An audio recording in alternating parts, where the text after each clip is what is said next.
Hello friends, what if I gave you the choice to eat one chocolate right now or two chocolates later on? What would you choose? One right now or two later on? Think about it, because the choice you make may be a decent predictor of your future success. There was a similar experiment done in early 1960s, and the outcome of this experiment played a very important role in the field of psychology. So in today's video, I'm going to talk about the famous marshmallow experiment, why it is so important for us to understand its outcome, and how we can improve our life by the learnings of marshmallow experiment. So before I get into the video, please ensure that you have hit the subscribe button and that bell icon of this channel. So with that said, let's get into the video. In early 1960s, a psychologist named Walter Mischel conducted the study in Stanford University, which involved so many young kids of 4 years of age, and they were given two options. They were told, you can have this marshmallow right now if you want, but if you wait for some time while I go out and come back, if you don't eat this one marshmallow, I will give you two. Now there were other options like Oreo cookies and few other things which usually kids like. They could choose whatever they like, and that was offered in numbers of one or two. Now while these kids made these choices, the things were being recorded without the knowledge of the kids. And after this experiment was over, he followed up these kids in their life, how they were doing for many decades, in fact more than 40 years. And the outcomes were very significant in the field of psychology. The outcomes suggested a clear relation between the people who could choose to wait for few minutes and could claim their two Oreo cookies or two marshmallows and the success they had in their life. In general, the outcome was those people who could wait were more successful in their life in terms of their academics, in their health, on their finances, relationships. So all major areas, they showed more success compared to all those people who could not wait for getting those two marshmallows or two Oreo cookies.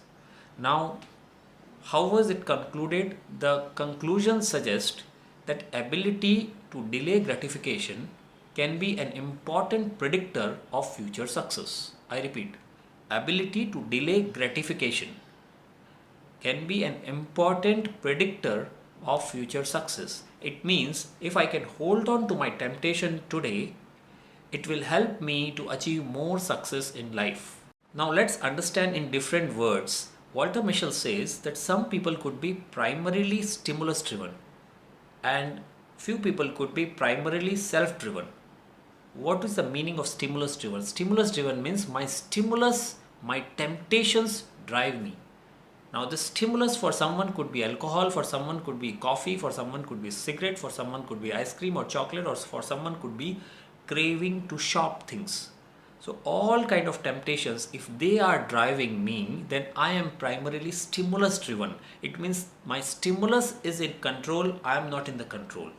The second person is self driven, where the stimulus doesn't have the power to control the person. The person is able to control self. Now, how do we develop this ability? So there is one nice technique what Walter Mischel suggests is, he calls it cognitive skill. What is the meaning of it? Let's understand. Cognitive skill means, he says, define the stimulus in a way, in an imaginary way that it loses its power. For example, to some of the young kids who were involved in that marshmallow experiment, Walter Mischel suggested that imagine this is not a real marshmallow and this is an image of marshmallow. Imagine a frame around it, like it's an image and it's not the real marshmallow. And those kids who were given this input, they were able to hold on for a long time. So this is called cognitive skill, means using their imagination, they converted the stimulus in a different form and which helped them to deal with its temptation. So for someone who is having exams and let us say a favorite hero's movie releases and you have the temptation to watch it, now can you use your cognitive skill to define this temptation in different way? So instead of saying it, oh, it's my favorite movie and I must watch it first day, first show, can you suggest that, okay, this is the movie which is my gift to myself after doing well in this exam. I'm going to watch it in the best theater.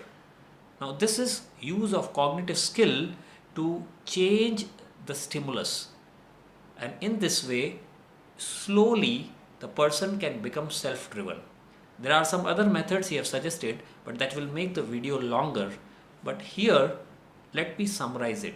We need to develop this ability to delay gratification, and this you can develop by using cognitive skills. In fact, there are many other practices which many of us do. For example, some of the people do fasting every few days. Now fasting is actually a kind of building your willpower muscle.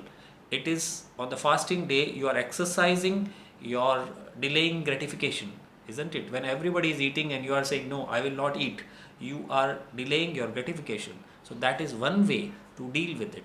So if we keep on doing this thing slowly, we can become a person who is not primarily stimulus driven but self driven, and that way we can increase our chances of success in every area of our life. So I hope this was useful for you. If you liked it, give it a thumbs up. Don't forget to share it. See you again.